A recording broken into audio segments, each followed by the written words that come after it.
김치만 먹고 영어도 안 통하는 나라에서 어떻게 살라고요? 화려한 캠페인들을 성공시키며 승승장구하던 뉴욕의 한 광고 디렉터가 한국 지사로 발령을 앞두고 분노하고 있습니다. 도대체 무슨 일이 일어난 걸까요? 오늘 사연 지금 바로 시작합니다. 저는 마이클 브라운입니다. 35의 나이에 뉴욕의 한 광고 회사에서 크리에이티브 디렉터로 일하고 있었죠. 브라운 대학교에서 광고학을 전공하고 졸업 후 바로 뉴욕의 작은 광고 에이전시에서 커리어를 시작했습니다. 10년 동안 열심히 일하며 여러 유명 브랜드의 캠페인을 성공시켰고 마침내 업계에서 인정받는 크리에이티브 디렉터가 되었어요. 매일 아침 맨해튼의 고층 빌딩 숲을 가로질러 출근하며 바쁜 일상을 보내던 저에게 갑작스러운 제안이 왔습니다. 서울지사의 총괄 디렉터 자리였죠. 우리 회사가 아시아 시장 진출을 본격화하면서 서울에 새로운 지사를 설립한다는 것이었습니다. 처음에는 망설였어요. 아시아는커녕 한국에 대해 아는 것이라고는 삼성과 현대, 그리고 김치가 전부였으니까요. 게다가 저는 혼자 사는 싱글이었지만 뉴욕에서의 안정된 생활을 포기하는 것이 쉽지는 않았습니다. 솔직히 말하면 한국에 대한 제 생각은 편견과 고정관념으로 가득 차 있었어요. 뉴스에서 가끔 보던 북한과의 갈등, 할리우드 영화에서 보던 낯선 도시의 모습이 전부였죠. 한국은 내가 알고 있는 세련된 글로벌 비즈니스 환경과는 거리가 멀 것이라고 확신했습니다. 삼성과 현대 같은 세계적인 기업들이 있다는 걸 알면서도 이는 마치 특별한 예외 케이스일 뿐이라고 생각했어요. 한국의 문화와 비즈니스 환경이 뉴욕의 광고 현장과 얼마나 다를지 걱정스러웠습니다. 영어 소통의 어려움, 낯선 문화적 뉘앙스, 그리고 아시아 시장에 대한 불확실성이 제 마음을 복잡하게 만들었죠. 회사 동료들의 반응도 비슷했죠. 마이클, 정말 한국으로 간다고? 거기서 어떻게 살려고 해? 심지어 어떤 동료는 한국과 중국을 혼동하기도 했습니다. 한국 문화라고 하면 김치와 태권도 정도만 떠올랐고 K-팝이나 한류는 그저 아시아에서만 인기 있는 하위 문화 정도로 여겼죠. 한국에서는 영어가 전혀 통하지 않을 거라고 걱정했고 식사도 매일 매운 음식만 먹어야 하나 고민했습니다. 하지만 이상하게도 편안한 뉴욕 생활에 안주하는 대신 완전히 새로운 도전을 해보고 싶다는 생각이 들었죠. 제 나이 35, 이제는 변화가 필요한 때라고 느꼈습니다. 결심을 굳히는 데는 일주일이 걸렸어요. 매일 밤 맨해튼의 야경을 보며 고민했죠. 처음엔 두려움이 컸습니다. 하지만 서서히 두려움은 설렘으로 바뀌어 갔어요. 새로운 문화를 경험하고 다른 시각으로 세상을 보고 광고인으로서 새로운 영감을 얻을 수 있는 기회라고 생각했죠. 결국 저는 한국행을 선택했습니다. 13시간의 긴 비행 끝에 인천국제공항에 도착했을 때 저는 제 눈을 의심했어요. 제가 상상하던 아시아의 복잡하고 혼잡한 공항과는 전혀 달랐죠. 마치 미래의 공항을 먼저 경험하는 듯한 기분이었습니다. 거대한 유리창을 통해 쏟아지는 자연광, 깔끔하게 정리된 동선, 초고속 와이파이는 물론이고 도착했을 때부터 눈에 띈 스마트 시스템들이 놀라웠어요. 입국 심사대의 자동화 시스템은 뉴욕 공항보다 훨씬 빠르고 효율적이었습니다. 특히 충격적이었던 건 공항철도였죠. 수화물을 찾고 나와 열차에 탑승했는데 깨끗한 실내와 편안한 좌석, 그리고 정확한 시간 운행까지 뉴욕의 지저분한 지하철과는 비교도 되지 않았습니다. 이건 시작에 불과했죠. 공항에서 서울로 향하는 길, 저는 제가 상상했던 것과는 전혀 다른 세계로 들어서고 있다는 걸 직감했습니다. 개발도상국을 떠올리며 한국행을 결정했던 제 자신이 부끄러워질 정도였어요. 지하철역에 들어섰을 때의 충격은 이루 말할 수 없었습니다. 수많은 사람들이 물결처럼 움직이고 복잡한 노선도와 한글로 가득한 안내판들. 저는 그저 멍하니 서 있었죠. 한 고등학생으로 보이는 학생이 다가와 영어로 도움을 줬어요. 어디로 가시나요? 친절하게 길을 알려주는 모습에 안도감이 들었습니다. 다음 날 아침 강남 한복판에 있는 회사로 첫 출근을 했습니다. 삼성전자 본사를 지나치며 생각했어요. 이제 저는 세계에서 가장 역동적인 도시 중 하나인 서울에서 새로운 삶을 시작하게 된 거라고요. 하지만 회사에 도착하자마자 저는 또 한 번 충격에 빠졌습니다. 직원들의 업무 속도가 너무나 빨랐어요. 끊임없이 울리는 메신저 알림, 빠르게 오가는 이메일들. 실리콘밸리의 업무 속도가 빠르다고 자부했는데 이건 차원이 달랐죠. 디렉터님, 오늘 오후 4시에 중요한 프로젝트 발표가 있습니다. 본사 임원들도 화상으로 참석할 예정이에요. 김준호 차장의 말에 저는 고개를 끄덕였습니다. 발표 자료는 이미 준비해왔죠. 실리콘밸리에서 늘 해오던 방식대로 만든 깔끔한 발표 자료였어요. 하지만 그게 큰 실수였다는 걸 곧 깨닫게 됐습니다. 마이클 디렉터님, 죄송하지만 이 보고서는 완전히 다시 작성해야 할 것 같습니다. 우리나라에서는 이런 방식으로 보고서를 작성하지 않아요. 김준호 차장은 최대한 공손하게 말했지만 저는 당황할 수밖에 없었어요. 보고서에는 분명 모든 중요한 정보가 담겨 있었고 디자인도 세련됐죠. 하지만 한국의 업무 방식은 완전히 달랐습니다. 철저한 데이터 분석, 세세한 시장 조사, 꼼꼼한 실행 계획까지. 한국의 보고서는 마치 작은 책 한 권 같았어요. 밤늦게까지 사무실에 남아 보고서를 수정했지만 결국 제대로 된 결과물을 만들어내지 못했습니다. 첫날 밤 호텔 침대에 누워 천장을 바라보며 생각했습니다. 이곳에서의 삶은 제가 알던 모든 것과 달랐어요. 빠르고 역동적이며 때로는 혼란스러웠죠. 하지만 지금은 그런 생각을 할 여유조차 없었습니다. 머릿속에는 온통 실패한 보고서 생각뿐이었어요. 실리콘밸리에서 탑 디렉터로 인정받던 제가 기본적인 보고서 하나 제대로 작성하지 못했다는 사실이 믿기지 않았습니다. 10년 동안 수백 개의 프로젝트를 성공시켰던 경험이 하루 만에 무의미해진 것 같았어요. 자존심이 크게 상처받았죠. 호텔 책상 위에는 아직도 김준호 차장이 지적한 내용들이 적힌 메모가 놓여 있었습니다. 제 방식이 틀린 걸까? 아니면 이곳의 기준이 너무 다른 걸까? 밤이 깊어가도 답을 찾을 수 없었습니다. 창밖으로 보이는 서울의 야경이 더욱 차갑게 느껴졌어요. 끝없이 이어지는 네온사인과 불빛들, 밤늦게까지 활기찬 거리의 모습은 마치 영화의 한 장면 같았지만 지금의 저에겐 그저 낯설기만 했습니다. 첫 발표의 실패 이후 저는 한국의 업무 방식을 제대로 이해해야 한다고 생각했습니다. 김준호 차장이 제게 도움의 손길을 내밀었죠. 퇴근 후 늦은 시간 회사 근처 카페에서 김 차장과 마주 앉았어요. 디렉터님, 우리나라의 보고서는 모든 가능성을 철저하게 검토하고 분석해야 합니다. 한 장의 데이터라도 빠지면 안 되죠. 김 차장은 자신의 노트북을 열더니 이전 프로젝트들의 보고서를 보여주었어요. 저는 그제서야 한국식 보고서의 특징을 이해하기 시작했습니다. 모든 내용이 완벽하게 문서화되어 있었고 각각의 의사결정 과정이 상세하게 기록되어 있었죠. 실리콘밸리에서는 이렇게까지 하지 않는데요. 제가 말하자 김 차장이 웃으며 대답했습니다. 우리는 빨리 움직이되 실수는 하지 않으려고 합니다. 완벽한 준비가 빠른 실행을 가능하게 하죠. 그날 밤 사무실로 돌아와 저는 보고서를 처음부터 다시 썼어요. 이번에는 한국식으로 접근했습니다. 모든 데이터를 꼼꼼하게 정리하고 시장 분석을 더욱 체계적으로 했죠. 새벽 2시가 넘어서야 작업을 마쳤습니다. 다음 날 수정된 보고서를 본 팀원들의 반응이 달랐어요. 특히 제가 준비한 상세한 실행 계획에 놀라워했습니다.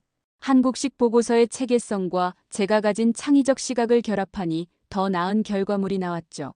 일주일 후 우리 팀은 새로운 프로젝트를 시작했습니다. 서울의 젊은 소비자들을 대상으로 한 글로벌 브랜드의 캠페인이었어요. 이번에는 달랐습니다. 한국식 업무 방식의 장점을 이해하고 있었기에 처음부터 체계적으로 접근했죠. 이번에는 서울의 특성을 최대한 활용해보면 어떨까요? 회의실에서 제가 던진 제안에 팀원들의 눈이 반짝였습니다. 저는 뉴욕에서의 경험과 서울에서 보고 느낀 것들을 결합해 새로운 아이디어를 제시했어요.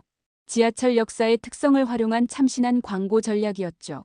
디렉터님, 이건 정말 새로운 시도가 될 것 같아요. 하지만 실행 계획이. 제가 말을 끊고 준비해온 상세 계획을 보여주었습니다. 한국식 업무 방식대로 모든 것을 완벽하게 준비해두었죠. 팀원들은 놀란 표정이었어요. 이 프로젝트는 대성공이었습니다. 클라이언트는 물론 본사에서도 극찬을 받았어요. 서울의 특성을 이해하고 한국식 업무 방식을 받아들인 덕분이었죠.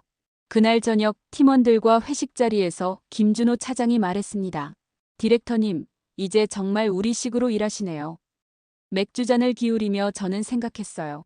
한국의 빠른 업무 속도에 적응하는 것은 단순히 속도를 내는 게 아니었습니다. 철저한 준비와 체계적인 실행이 있었기에 가능한 것이었죠. 이제야 그 진짜 의미를 이해하게 된 것 같았어요. 하지만 이건 시작에 불과했죠. 앞으로 더 많은 것을 배우고 성장할 수 있을 거란 확신이 들었습니다.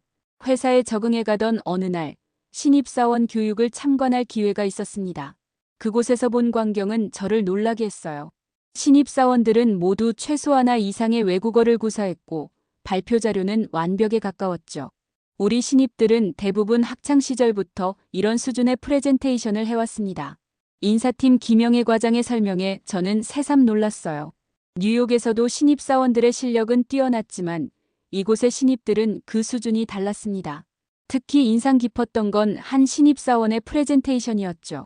글로벌 광고 트렌드를 분석하면서 각국의 문화적 차이까지 꼼꼼하게 연구해 발표했습니다. 저도 몰랐던 뉴욕의 광고 사례까지 정확하게 파악하고 있더군요. 어떻게 이런 자료들을 찾았죠? 제가 묻자 그 신입사원이 대답했습니다. 대학 시절부터 관련 논문들을 찾아 읽었고 유튜브로 해외 광고 사례들을 매일 공부했습니다. 영어 공부도 할 겸요. 그 순간 한국의 교육열이 단순한 입시 경쟁이 아니라는 걸 깨달았어요. 끊임없이 배우고 성장하려는 열정이었던 거죠. 며칠 후 김준호 차장의 딸이 다니는 고등학교 진로 특강에 초청받았습니다. 강당에 들어서자 학생들의 진지한 표정이 눈에 들어왔어요. 제가 뉴욕에서의 경험을 이야기하자 학생들은 놀라울 정도로 날카로운 질문들을 쏟아냈습니다. 미국과 한국의 광고 산업에서 인공지능의 활용도는 어떻게 다른가요? 뉴욕의 광고 회사들은 어떻게 다양한 문화권의 시장을 공략하나요? 고등학생들의 질문이라고는 믿기 힘들 정도였죠. 더 놀라운 건 그들이 이미 관련 자료들을 철저히 공부하고 나서 질문을 한다는 점이었습니다. 특강이 끝난 후 한 학생이 다가왔어요. 저도 나중에 글로벌 광고 회사에서 일하고 싶은데 어떻게 준비해야 할까요? 그 학생의 영어는 거의 원어민 수준이었습니다. 알고 보니 새벽 5시에 일어나 영어 공부를 한다고 하더군요. 한국의 학생들이 가진 이런 열정과 노력은 제가 지금까지 본 어떤 것과도 달랐어요. 주말에는 종종 한국어 학원에 다녔습니다. 그곳에서도 배움에 대한 한국인들의 태도를 엿볼 수 있었죠. 저보다 더 바쁜 직장인들이 퇴근 후에도 열심히 외국어를 공부하고 있었어요. 나이도 다양했습니다. 20대부터 60대까지 모두가 끊임없이 새로운 것을 배우고 있었죠. 마이클 씨, 한국에서는 평생 공부해야 해요. 멈추면 뒤처지니까요. 옆자리에 50대 수강생이 건넨 이 말은 한국의 교육열을 정확하게 설명해 주는 것 같았습니다. 어느 날 저녁 사무실 건물을 나서다가 눈에 띈 광경이 있었어요. 우리 회사의 청소를 담당하시는 아주머니가 스마트폰으로 영어 강의를 들으며 일하고 계셨죠. 손주가 미국 유학을 가려고 하는데 저도 영어로 대화하고 싶어서요. 그 말씀을 듣는 순간 저는 한국의 교육열이 단순히 출세나 성공을 위한 것만은 아니라는 걸 이해하게 됐습니다. 그것은 더 나은 삶을 향한 끊임없는 도전이자 열정이었어요. 사무실로 돌아오는 길에 카페에 들렀다가 또 한 번 놀랐습니다. 밤 10시가 넘은 시간이었는데 많은 사람들이 노트북을 펴놓고 공부하고 있었어요. 자격증 책을 보는 사람, 외국어를 공부하는 사람, 프로그래밍을 배우는 사람들까지. 그제야 이해했습니다. 한국의 빠른 성장과 혁신은 우연이 아니었어요. 이런 배움에 대한 끊임없는 열정이 있었기에 가능했던 거죠. 한국인들의 이런 모습을 보며 저도 더 열심히 배우고 성장해야겠다는 결심을 하게 됐습니다. 주말을 맞아 서울 곳곳을 둘러보기로 했습니다. 먼저 찾은 곳은 삼성전자 디지털시티였어요. 강남 한복판에 자리 잡은 이 거대한 복합 공간은 마치 미래도시를 보는 것 같았죠. 엘리베이터 문이 열리는 순간 저는 숨을 들이켰습니다. 마치 SF 영화의 한 장면에 들어온 것 같았어요. 벽면을 가득 채운 투명 OLED 스크린에는 실시간 데이터가 흐르고 있었고 로비 중앙에는 실제처럼 생생한 홀로그램이 떠 있었습니다. 복도를 걸으며 본 광경은 더욱 놀라웠어요. 서빙 로봇이 자연스럽게 안녕하세요라고 인사하며 지나갔고 한쪽에서는 직원들이 스마트 글라스를 쓰고 허공에 무언가를 그리며 열띤 회의를 하고 있었습니다.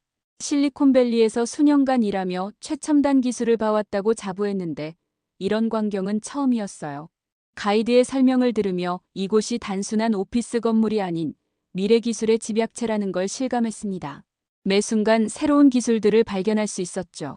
증강현실로 구현된 제품 쇼룸에서는 실제 제품을 만지는 것처럼 생생한 체험이 가능했고 곳곳에 설치된 스마트 기기들은 마치 살아있는 생명체처럼 사람들과 상호작용하고 있었어요. 점심시간 김준호 차장이 제안한 장소는 뜻밖에도 조용한 한옥 레스토랑이었죠.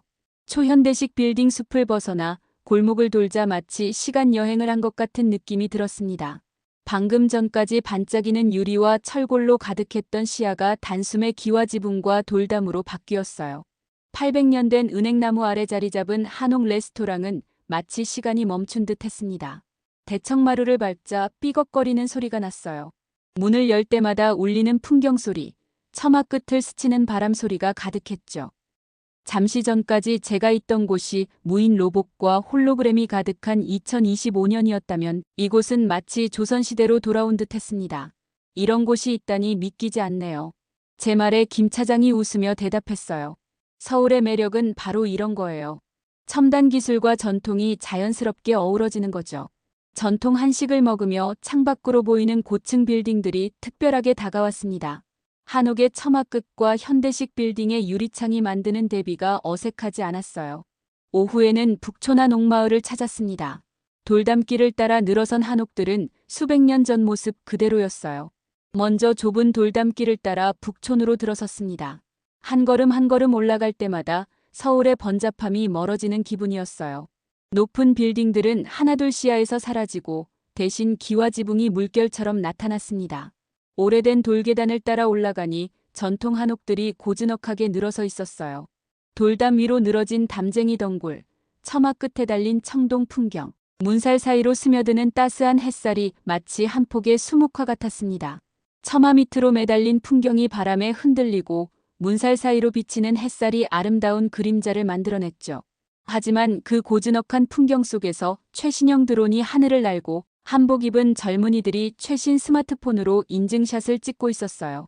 한복을 입은 관광객들이 태블릿으로 실시간 한옥 설명을 듣고 있었죠. 한옥 카페에 들어서자 더욱 독특한 광경이 펼쳐졌어요. 전통차와 현대식 커피를 함께 팔고 있었는데 그 공간에서 노트북을 펴고 일하는 젊은이들의 모습이 자연스러워 보였어요. 툇마루에 앉아 노트북으로 일하는 직장인들 옆에서는 외국인 관광객들이 전통차 예절을 배우고 있었습니다. 요즘 젊은이들은 이런 전통적인 공간을 현대적으로 재해석하는 걸 좋아해요. 카페 주인의 설명이 흥미로웠습니다. 전통을 단순히 보존하는 것이 아니라 현대적으로 활용하는 모습이었죠. 해가 저문 광화문 광장은 이런 대비를 완벽하게 보여줬어요. 수백 년의 역사를 간직한 경복궁 석벽의 첨단 레이저와 드론이 만들어내는 화려한 미디어 아트가 펼쳐졌습니다. 고궁의 단아한 그림자와 현대적인 LED 조명이 어우러져 마치 타임슬립을 한 듯한 착각이 들었어요. 서울은 정말 특별한 도시네요. 제 말에 김 차장이 고개를 끄덕였습니다. 우리는 전통을 지키면서도 새 것을 받아들이는 데 능숙해요. 그게 우리만의 강점이죠. 귀가 길에 들른 지하철역에서도 이런 신비한 조화를 발견할 수 있었습니다. 조선시대 한양도성의 성벽이 투명한 강화유리 너머로 보이는 가운데 사람들은 스마트워치를 대고 요금을 결제하고 있었어요. 600년의 시간차를 두고 만들어진 것들이 한 공간에서 자연스럽게 공존하는 모습이 인상적이었습니다. 다음 날 아침 회사에서 새로운 프로젝트를 시작했습니다. 글로벌 브랜드의 한국 시장 진출 전략이었어요. 저는 어제의 경험을 떠올리며 아이디어를 냈습니다. 한국의 전통과 현대성을 결합한 마케팅은 어떨까요? 전통적 가치를 현대적으로 재해석하는 거죠. 팀원들의 눈이 반짝였어요. 그들도 이미 이런 독특한 조화에 익숙했던 겁니다. 우리는 전통 한복을 현대적으로 재해석한 패션쇼부터 한옥을 배경으로 한 첨단 제품 광고까지 다양한 아이디어를 발전시켰죠. 서울은 제게 새로운 영감을 주고 있었습니다. 이곳에서는 오래된 것과 새로운 것이 서로를 밀어내는 것이 아니라 더 나은 무언가를 만들어내고 있었어요. 이것이 바로 한국만의 특별한 매력이 아닐까 생각했습니다. 어느 날 새로운 광고 캠페인을 준비하던 중이었습니다. 제가 제안한 아이디어에 대해 팀원들이 침묵하고 있었어요. 뉴욕에서라면 이런 상황에서 각자의 의견을 자유롭게 말했을 텐데 이상하게 느껴졌죠. 여러분의 생각은 어떠신가요? 제가 물었지만 여전히 아무도 먼저 나서지 않았습니다. 나중에야 알게 됐어요. 한국에서는 팀장이나 선배가 먼저 의견을 내고 나서야 다른 팀원들이 자신의 생각을 말하는 게 일반적이라는 걸요. 김준호 차장이 조심스럽게 말을 꺼냈습니다. 디렉터님, 좋은 아이디어인데 팀원들과 좀 더 상의해보는 게 어떨까요? 저는 처음에 이해할 수 없었어요. 왜 명확한 의견 전달 대신 모호한 표현을 쓰는 걸까요? 게다가 모든 결정에 팀원 전체의 동의가 필요하다는 것도 답답했죠. 뉴욕에서는 리더가 빠르게 결정하고 추진하는 게 일반적이었으니까요. 그날 저녁 김 차장이 저를 한식당으로 초대했습니다. 사실 처음에는 한국의 의사결정 방식이 비효율적으로 보였어요. 제 솔직한 고백에 김 차장이 미소를 지었습니다. 저도 미국 본사에서 근무할 때 그런 생각을 했었죠. 하지만 한국에서 일하다 보니 알게 됐어요. 우리의 방식이 시간은 좀 더 걸리지만 실행력은 오히려 더 강하다는 걸요. 그의 말을 들으며 지난 몇 주간의 경험이 떠올랐습니다. 처음에는 모든 의견을 취합하고 합의를 이루는 과정이 시간 낭비처럼 느껴졌어요. 빠른 결정과 실행이 미덕인 뉴욕의 문화에 익숙했던 저로서는 이런 방식이 답답하기만 했죠. 하지만 시간이 지날수록 이상한 점을 발견했습니다. 힘들게 합의를 이룬 프로젝트들은 실행 단계에서 거의 문제가 생기지 않았어요. 모든 팀원이 이미 프로젝트의 세세한 부분까지 이해하고 있었고 자신의 역할을 정확히 알고 있었기 때문이죠.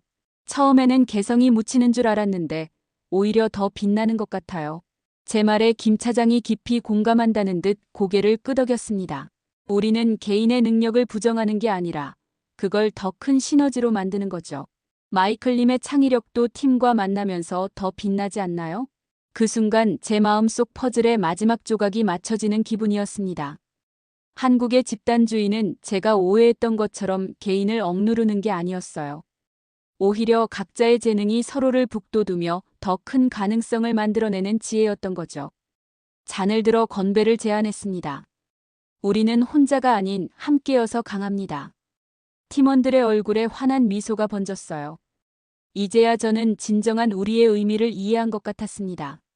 처음에 느꼈던 거부감은 온데간데없고 이 특별한 문화의 진정한 가치를 발견한 기쁨만이 가득했죠. 한국에서 배운 이 교훈은 분명 제 인생에서 가장 소중한 자산이 될 것 같았습니다. 다음 날 새로운 마음가짐으로 회의에 임했습니다. 이번에는 제가 먼저 팀원들에게 물었어요. 이 프로젝트에 대해 어떻게 생각하시나요? 솔직한 의견을 듣고 싶습니다. 놀랍게도 팀원들의 반응이 달라졌습니다. 처음에는 조심스럽게 그리고 점차 적극적으로 의견을 내기 시작했어요. 신입사원부터 과장급까지 모두가 자신만의 관점에서 프로젝트를 바라보고 있었죠. 특히 인상 깊었던 건 한 신입사원의 의견이었습니다. 디렉터님, 제가 본 시장 조사 자료에 따르면 그의 분석은 날카로웠어요. 제가 미처 보지 못한 부분을 정확하게 짚어냈죠. 만약 제가 혼자 결정을 내렸다면 이런 귀중한 통찰을 놓쳤을 겁니다.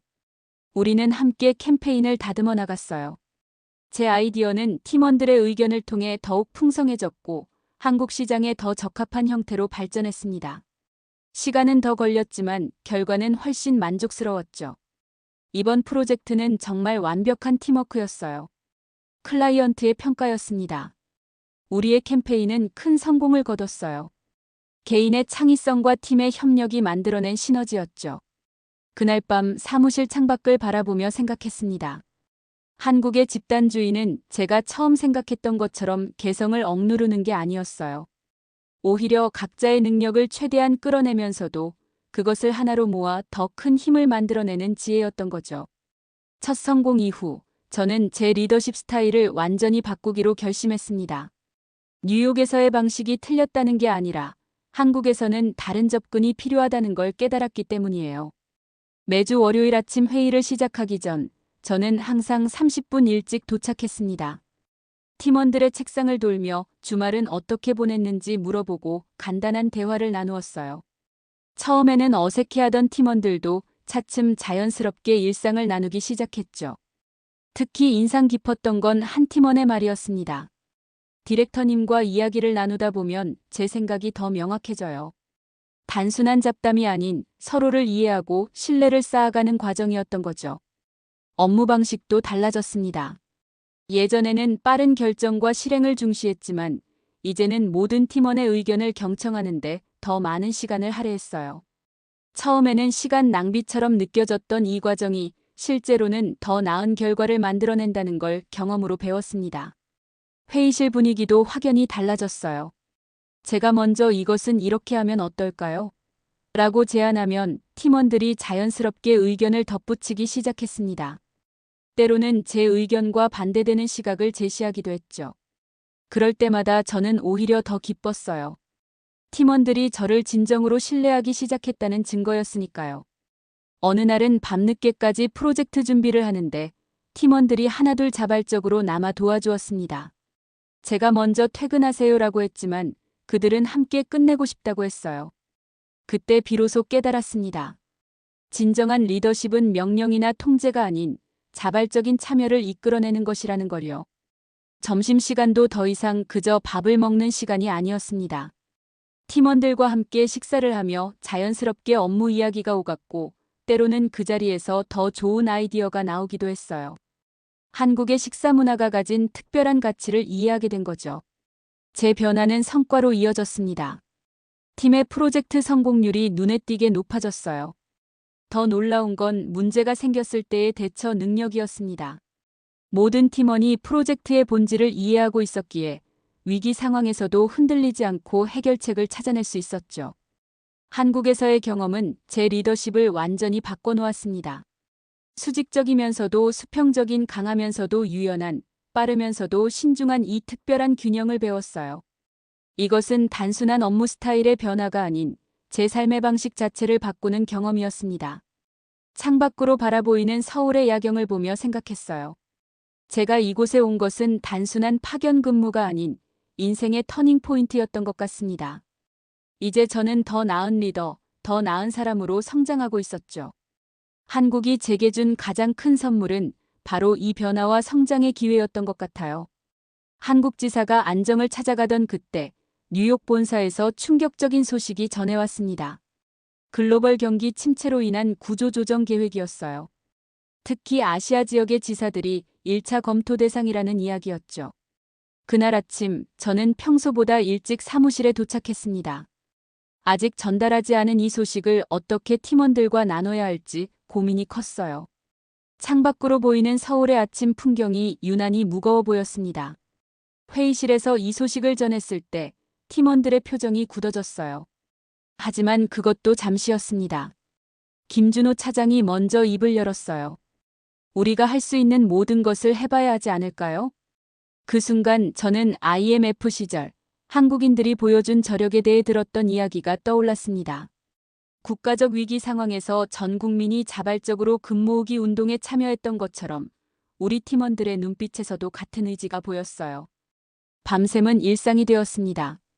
하지만 누구도 불평하지 않았어요. 오히려 서로를 격려하며 새로운 비즈니스 모델을 개발하기 시작했죠. 한국 시장만의 특별한 가치를 증명해야 했습니다. 특히 인상적이었던 건 신입사원들의 열정이었어요. 그들은 매일 밤 시장 조사 자료를 분석하고 경쟁사의 동향을 파악했습니다. 때로는 제가 미처 생각하지 못한 새로운 관점을 제시하기도 했죠. 위기는 오히려 우리를 하나로 만들었습니다. 점심시간에도 3, 4, 5 모여 아이디어를 나누었고 퇴근 후에는 자발적으로 스터디 그룹을 만들어 공부했어요. 한국의 빠른 실행력과 끈질긴 추진력을 직접 경험하는 순간이었습니다. 마침내 우리는 새로운 전략을 완성했어요. 한국의 빠른 디지털 전환 속도와 높은 수용성을 활용한 혁신적인 비즈니스 모델이었습니다. 다른 어느 시장에서도 시도하지 않은 접근이었죠. 본사 발표를 앞두고 마지막 리허설을 할 때였어요. 팀원들의 눈빛에서 확신이 느껴졌습니다. 우리는 단순히 살아남기 위한 것이 아닌 새로운 도약을 준비하고 있었던 거죠. 화상 회의실에서 진행된 본사 발표는 성공적이었습니다. 뉴욕의 임원들은 우리의 제안에 깊은 인상을 받았어요. 특히 위기를 기회로 전환한 우리의 접근 방식에 놀라워했죠. 한 달 후 본사로부터 반가운 소식이 왔습니다. 한국 지사가 구조조정 대상에서 제외되었을 뿐만 아니라 오히려 아시아 지역의 핵심 거점으로 선정되었다는 거였어요. 그날 저녁 팀원들과 함께 회식을 하며 지난 시간을 돌아보았습니다. 위기의 순간에 보여준 한국인들의 저력, 그리고 우리라는 이름으로 하나 된 팀워크의 힘을 직접 경험한 소중한 시간이었어요. 창밖의 서울 야경이 어느 때보다 찬란해 보였습니다. 이제 저는 확신할 수 있었어요. 이곳에서라면, 이 팀과 함께라면 어떤 위기도 극복할 수 있을 거라는 걸요. 위기를 극복하고 아시아 총괄본부가 된 지 한 달이 지났습니다. 아침 햇살이 사무실을 비추는 걸 보며 지난 1년을 돌아보았어요. 뉴욕에서의 안락한 생활을 뒤로하고 낯선 서울행을 결정했던 그때가 떠올랐습니다. 새로운 변화가 시작됐어요. 다른 아시아 지사의 직원들이 하나둘 서울로 모여들기 시작했습니다. 이제는 제가 그들에게 한국의 업무 방식을 설명하고 있었죠. 협력과 소통의 문화, 빠른 실행력의 비결을 전수하고 있었어요. 특히 인상 깊었던 건 싱가포르에서 온 팀원의 말이었습니다. 마이클님은 이제 완전히 한국인이 된 것 같아요. 처음에는 농담처럼 들렸지만 곰곰이 생각해보니 맞는 말이었죠. 어느새 저는 한국식 보고서를 더 선호하게 됐고 팀원들과 함께 식사하는 것이 자연스러워졌어요. 빨리빨리 문화가 더 이상 스트레스가 아닌 효율성의 상징으로 느껴졌죠. 한국어도 어느 정도 늘어서 간단한 회의는 통역 없이도 가능해졌습니다. 김준호 차장과 남산타워에서 저녁을 먹던 날이었어요. 서울의 야경이 한눈에 들어왔죠. 1년 전 이 도시를 처음 봤을 때는 낯설기만 했는데 이제는 제 마음의 고향처럼 느껴졌습니다. 디렉터님, 처음 오셨을 때가 생각나네요. 그때는 이렇게 될 줄 몰랐죠. 한국이 제 인생을 이렇게 바꿔놓을 거라고는. 우리는 웃으며 이야기를 나눴어요. 처음에는 문화적 차이로 힘들어했던 순간들, 서로를 이해하려 노력했던 시간들, 그리고 마침내 하나의 팀이 되어 위기를 극복했던 순간들까지. 다음 날 아침, 저는 일찍 남산공원을 걸었습니다. 도시가 깨어나는 모습을 보며 생각에 잠겼어요. 전통 한옥과 현대적 빌딩이 조화롭게 어우러진 풍경처럼 저도 이제 동서양의 장점을 자연스럽게 조화시킬 수 있게 됐습니다. 사무실로 돌아오는 길, 지하철에서 한 노신사를 만났어요. 제가 한국어로 길을 묻자 그분은 깜짝 놀라시며 기뻐하셨죠. 요즘 젊은이들이 참 대단해요. 한국을 이렇게 사랑해 주시니 고맙습니다. 그 말씀이 가슴에 와닿았어요. 저는 이제 단순한 외국인 주재원이 아닌 이 도시의 일부가 되어 있었던 겁니다. 한국의 문화를 이해하고 그 안에서 새로운 가치를 창출하는 사람으로 성장했죠. 회사에서는 새로운 도전이 기다리고 있었습니다. 아시아 총괄본부로서 더 큰 책임감이 주어졌지만 이제는 두렵지 않았어요. 우리 팀과 함께라면 어떤 어려움도 극복할 수 있다는 확신이 있었으니까요. 마지막 회의를 마치고 사무실 창가에 서서 서울의 야경을 바라봤습니다. 끊임없이 변화하고 발전하는 이 도시처럼 저도 계속해서 성장해 나갈 수 있을 것 같았어요. 이제 이곳은 제게 단순한 근무지가 아닌 제 이야기가 계속될 새로운 고향이 된 것 같습니다. 회사에서는 새로운 도전이 기다리고 있었습니다. 아시아 총괄본부로서 더 큰 책임감이 주어졌지만 이제는 두렵지 않았어요. 우리 팀과 함께라면 어떤 어려움도 극복할 수 있다는 확신이 있었으니까요. 지난 1년간 한국에서 근무하며 깨달은 것이 참 많았습니다. 세계 최고 수준의 인터넷 속도, 어디서나 터지는 오지, 한밤중에도 안전한 거리. 편의점에서 택배를 받고 스마트폰으로 모든 걸 해결하는 편리함까지. 이런 것들이 당연하다고 생각했던 제가 부끄러워질 정도였어요. 특히 놀라웠던 건 한국 기업들의 빠른 혁신 속도였습니다. 우리가 기획 단계에서 논의하던 서비스가 한국에서는 이미 상용화되어 있는 경우가 많았어요. 글로벌 본사에서도 이제는 한국을 테스트베드로 삼고 있죠.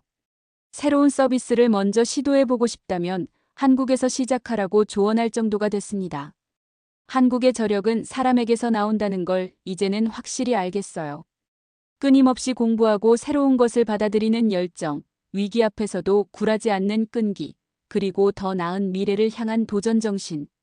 이런 모습들이 한국을 계속해서 발전하게 만드는 원동력이라는 걸 직접 경험했습니다. 얼마 전 뉴욕 본사의 동료가 물었어요. 마이클, 정말 한국에서 계속 살 생각이야? 저는 망설임 없이 대답했습니다. 세계에서 가장 역동적이고 혁신적인 이곳에서 미래를 가장 먼저 경험하고 있는데 왜 떠나고 싶겠냐고요. 마지막 회의를 마치고 사무실 창가에 서서 서울의 야경을 바라봤습니다. 반짝이는 빌딩 숲 사이로 한강이 은빛으로 흐르고 있었어요. 50년 전만 해도 전쟁의 폐허였던 이 도시가 이제는 세계가 주목하는 혁신의 중심지가 되었다는 게 놀랍기만 합니다. 이제 이곳은 제게 단순한 근무지가 아닌 제 이야기가 계속될 새로운 고향이 되었어요. 앞으로도 한국은 세계를 놀라게 할 새로운 혁신을 만들어낼 것이고, 저는 그 여정의 한가운데에서 이 역동적인 나라의 미래를 함께 만들어가고 싶습니다.